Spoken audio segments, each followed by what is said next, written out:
नमस्ते। कभी सोचा है कि कुछ लोग मन की बात कैसे पढ़ लेते हैं? अरे, जो चीजें जादू की तरह लगती हैं ना, अक्सर उनके पीछे बस थोड़ा सा स्मार्ट मैथ्स होता है।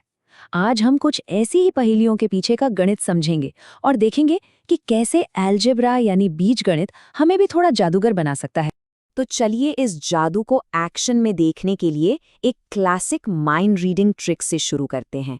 बस जो मैं कहता जाऊं उसे फॉलो करना है। ठीक है, तो मन में कोई एक नंबर सोच लिया? बढ़िया। अब उस नंबर को डबल कर दीजिए। हो गया? अच्छा, अब उसमें 4 जोड़ दीजिए। जो भी जवाब आया उसे आधा कर दीजिए, मतलब 2 से डिवाइड कर दीजिए। और हाँ, आखिर में जो नंबर सबसे पहले सोचा था ना, उसे घटा दीजिए। तो क्या जवाब 2 है? शर्त लगा सकता हूं कि 2 ही होगा। है ना कमाल की बात? कोई भी नंबर सोचो, जवाब हमेशा 2 ही आएगा। पर सवाल ये है कि भाई ये कैसे मुमकिन है? क्या ये सच में कोई जादू है? नहीं, ये जादू नहीं है। इसके पीछे का राज है एक बहुत ही पावरफुल टूल जिसे कहते हैं बीजगणित या अलजेब्रा। चलिए इस पर से पर्दा उठाते हैं और देखते हैं कि ये काम कैसे करता है। अलजेब्रा में ना हम उस सीक्रेट अननोन नंबर को x मान लेते हैं। इसे ऐसे समझिए कि x एक खाली डिब्बे की तरह है। उस डिब्बे में कोई भी नंबर डाल दो, चाहे 5 हो, 50 हो या 5000। ये ट्रिक हमेशा काम करेगी। तो चलिए अब इस जादू के पीछे का कोड क्रैक करते हैं। जैसा कि इस टेबल में दिख रहा है, हर स्टेप को अलजेब्रा की भाषा में लिखा जा सकता है। जो नंबर सोचा वो है x, उसे डबल किया तो हो गया 2x, 4 जोड़ा तो बना 2x + 4। जब इसे 2 से डिवाइड किया तो हमें मिला x + 2। और अब आता है सबसे मजेदार पार्ट। जब ओरिजिनल नंबर यानी x घटाया जाता है तो x से x कैंसिल हो जाता है और बचता क्या है? सिर्फ 2। यही तो असली जादू है। वो अननोन नंबर खुद को ही इक्वेशन से बाहर कर देता है। ठीक है, तो अब जब हम इस ट्रिक के पीछे का सीक्रेट जान गए हैं, तो चलिए देखते हैं कि यही लॉजिक हमारी रोजमर्रा की थोड़ी और मुश्किल पहेलियों को सुलझाने में कैसे मदद कर सकता है। अब एक ऐसी पहेली जो शायद किसी पार्टी की याद दिला दे। यहाँ भी एक अननोन नंबर है, पिज़्ज़ा की टोटल स्लाइस। तो चलिए देखते हैं कि अलजेब्रा कैसे हमारी मदद करता है ये पता लगाने में कि पिज़्ज़ा आखिर कितना बड़ा था। जैसा कि इस चार्ट में देख सकते हैं, पिज़्ज़ा कुछ इस तरह बंटा। टीना ने आधा मतलब 50% ले लिया, जो कि ये बड़ा वाला हिस्सा है। अब जो बचा उसमें से मीना ने आधा ले लिया, जो पूरे पिज़्ज़ा का 1/4 यानी 25% हिस्सा था। और आखिर में ये छोटा सा क्वार्टर हिस्सा बचा जो रीना की 2 स्लाइस के बराबर था। अगर हम टोटल स्लाइस को x मान लें तो एक इक्वेशन बना सकते हैं। हमें पता है कि रीना का हिस्सा जो 2 स्लाइस था, पिज़्ज़ा का 1/4 था। तो सोचिए, अगर 1/4 हिस्सा 2 स्लाइस के बराबर है तो पूरा पिज़्ज़ा कितना होगा? जब हम इस इक्वेशन को सॉल्व करते हैं तो पता चलता है कि x यानी टोटल स्लाइस 8 थीं। देखा, अलजेब्रा ने कैसे इस पिज़्ज़ा मिस्ट्री को सॉल्व कर दिया। चलिए अब एक और मज़ेदार पहेली।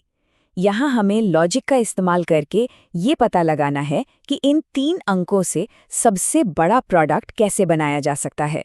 चलिए इसके ऑप्शंस देखते हैं। पहली नज़र में शायद लगे कि सबसे बड़ी संख्या 53 को 2 से गुणा करना सही होगा। लेकिन अगर हम 32 को 5 से गुणा करें तो हमें मिलता है 160, जो कि ज्यादा है।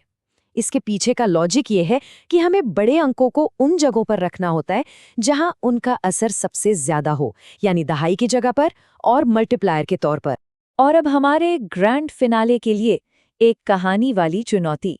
इसमें एक चालाक जिन है और एक छिपा हुआ मैथमेटिकल ट्रैप। कहानी कुछ यूं है कि एक जिन करीम नाम के एक आदमी को एक शानदार ऑफर देता है। वो कहता है कि पास के पेड़ का एक चक्कर लगाओ और तुम्हारी जेब में रखे सिक्के डबल हो जाएंगे। लेकिन यहाँ एक शर्त है, जिन हर चक्कर के बाद अपनी फीस के तौर पर 8 सिक्के लेगा। सुनने में तो ये एक बहुत अच्छी डील लगती है ना? लेकिन यही इस पहेली का असली जाल है। तो चलिए देखते हैं कि हर चक्कर के बाद करीम के सिक्कों का क्या होता है। मान लेते हैं कि शुरू में उसके पास x सिक्के थे। पहले चक्कर के बाद सिक्के डबल होकर 2x हो गए और फिर उसने 8 सिक्के जिन को दिए, तो बचे 2x - 8। दूसरे चक्कर के लिए ये बची हुई रकम डबल हुई, जिससे 4x - 16 बना और फिर उसने 8 सिक्के दिए, तो बचे 4x - 24। और तीसरे चक्कर के बाद इसी तरह उसके पास 8x-56 सिक्के बचते हैं। कहानी के आखिर में तीसरे चक्कर के बाद करीम के पास कुछ भी नहीं बचता, उसके सारे सिक्के खत्म हो जाते हैं। इसका मतलब है कि जो रकम उसके पास थी यानी 8x-56 वो 0 के बराबर है, और यही हमें इस मिस्ट्री को सॉल्व करने का फाइनल क्लू देता है। जब हम इक्वेशन 8x-56 = 0 को सॉल्व करते हैं तो हमें x की वैल्यू मिलती है 7। इसका मतलब है कि बेचारे करीम ने सिर्फ 7 सिक्कों के साथ शुरुआत की थी, जिनका मैथ उसे अमीर बनाने के लिए नहीं बल्कि उसे पूरी तरह लूटने के लिए डिजाइन किया गया था। तो हमने देखा कि कैसे नंबर्स, पहेलियां और कहानियां सब कुछ अलजेब्रा की भाषा में समझा जा सकता है। अब ये पावर सबके पास है।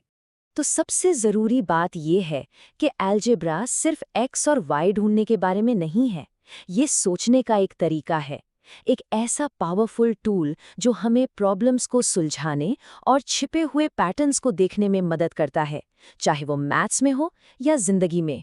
तो आज हमने जो कुछ भी सीखा है उसे ध्यान में रखते हुए अब सवाल ये है कि अलजेब्रा का इस्तेमाल करके अपनी कौन सी पहेली या जादुई ट्रिक बनाई जा सकती है।